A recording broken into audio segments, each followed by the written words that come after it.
For 6 million years, our ancestors lived in constant motion. As nomadic hunter-gatherers, they roamed across borderless landscapes in athletic ands, surviving by staying mobile. Around 4000 BCE in Mesopotamia, we made a radical shift. Instead of following the food, we learned to harvest cereal grains like wheat and barley, attempting to control our supply for the first time. Processing those grains into edible food was a strenuous, stationary task. It required tools like these heavy stone hand mills. To use them and to store the resulting flour, humans had to root themselves to a single location. This transition changed the human body. Average heights for men dropped from 5'9" to 5'3", while women shrunk to an average of 5 feet. We were no longer the super athletes of our past. We were smaller, sedentary farmers. Settling down created a massive logistical problem. Placing 50,000 people into a single dense city like Uruk created social friction that nomadic life never faced. Without the option to walk away from conflict, the threat of internal violence became constant. To survive the sheer density of their own population growth, humans developed a tool as impactful as the handmill, the architecture of power. Controlling a dense population requires a way to categorize people. To maintain order, elites established an unquestionable system of social value. In Babylon, Hammurabi codified this worth into 282 laws carved into a stone slab, creating a society of rigid class distinctions. The code enforced inequality. Destroying a peer's eye meant losing yours, but blinding a slave merely required a fine paid to the owner. Egypt engineered a social pyramid where everyone had a specific function. At the base, slaves and peasants provided manual labor for building projects, while a hierarchy of merchants, scribes, and bureaucrats funneled all resources towards the pharaoh at the very top. These rigid physical hierarchies kept early empires stable, but they reached a limit. Laws and armies alone could only control so much territory before the logistical burden became too great to manage.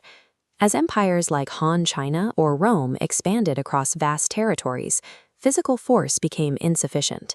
Rebellion was a constant threat at the fringes, where the army's reach was thin.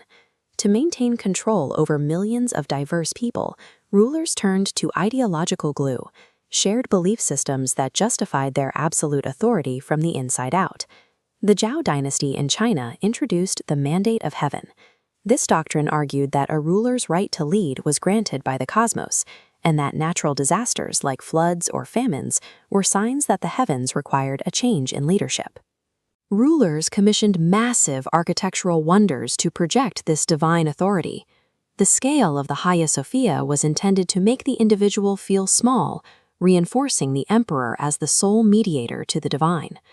Philosophies like Taoism and Confucianism provided a framework for social harmony. By emphasizing respect, ritual, and alignment with the natural order, these systems gave overtaxed farmers a moral reason to accept their place in the hierarchy. When a population believes their labor is cosmically justified, an empire can manage populations that would otherwise require an impossible amount of military oversight. This architecture of power has an inevitable breaking point. When the elite push the masses or the land's resources too far, the structure fractures. We see this in imperial overextension. Alexander the Great pushed his military conquests across continents until his troops reached a logistical limit in India and refused to march any further, forcing him to turn back. Ideological goals also caused strain. The Crusades saw European powers spend centuries on failed military campaigns for Jerusalem, draining their economies, fracturing political unity, and failing to hold the region. Then, systemic shocks like the bubonic plague arrived, killing up to 200 million people. The pandemic broke the labor supply the feudal system relied on, giving the surviving workers a level of leverage the elite could no longer ignore. Elite ambition, colliding with these massive systemic shocks, repeatedly created power vacuums that forced a renegotiation of how power actually functioned. To prevent total collapse, surviving elites were eventually forced to do something that would have been unthinkable to Hammurabi or the pharaohs. They began to legally limit their own power.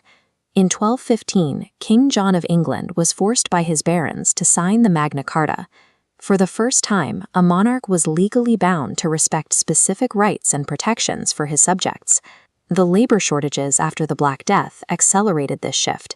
Landowners were forced to compete for farmers, allowing the surviving peasant class to demand better rights and keep a larger share of the crops they grew. By 1776, this shift of power led to a legal assertion that a society could exist entirely without a monarch, replacing the will of a single ruler with a collective agreement among representatives.